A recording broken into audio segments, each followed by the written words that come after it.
आइए बच्चों, तो आज हम सीखेंगे झील का चांद पार्ट 9। हाथियों का एक बड़ा झुंड घने जंगल में रहता था। उनके राजा का नाम चतुर्दंत था।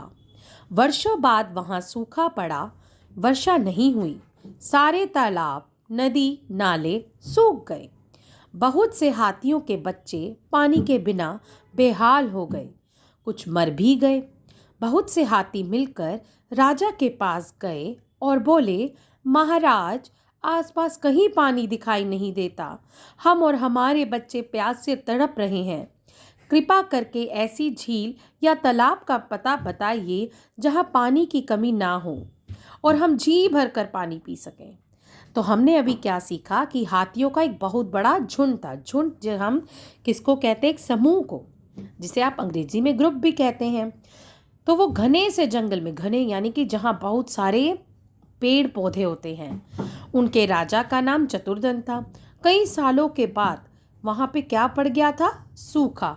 क्योंकि वर्षा नहीं हो रही थी, तो जितने भी तालाब, नदी, नाले सब सूख गए थे। और बहुत से हाथियों के तो बच्चे भी बिना पानी के परेशान हो गए थे। बेहाल मतलब परेशान हो जाना, और इसी कारण कुछ मर भी गए। बहुत से हाथी मिलकर जब महाराजा के पास गए तो उन्होंने बोला, महाराज, हमें कहीं भी पानी दिखाई नहीं देता। तो बच्चे प्यास से तड़प रहे थे। कृपा करके उन्होंने पूछा कि हमें कृपा करके, कृपा यानी कि जब हम किसी से रिक्वेस्ट करते हैं, तो उन्होंने कहा कि कोई भी झील आसपास हो तो हमें बताएं ताकि हम पानी पी सकें। कुछ सोचने के बाद चतुर्दंत बोला, हाँ, मुझे एक ऐसी झील का पता है। वहाँ कभी भी पानी नहीं सूखता, परंतु वह झील बहुत दूर है। कहो तो वहीं चले, वहां पानी है तो देरी क्यों, अभी चलिए। सभी हाथी एक साथ बोल पड़े। सभी हाथी राजा के पीछे पीछे चल पड़े।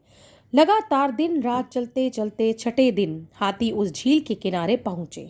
पानी देखते ही सभी खुशी से नहाने और पानी पीने लगे। पानी पीकर वे काफी देर बाद बाहर निकले और जंगल में टहलने लगे। टहलना मतलब इधर उधर चलना। तो आपको समझ आए आपके इस पैराग्राफ में क्या बोला है?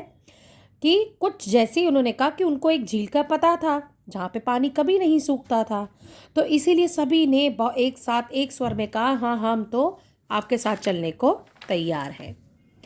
उस झील के किनारे बहुत से खरगोश रहते थे।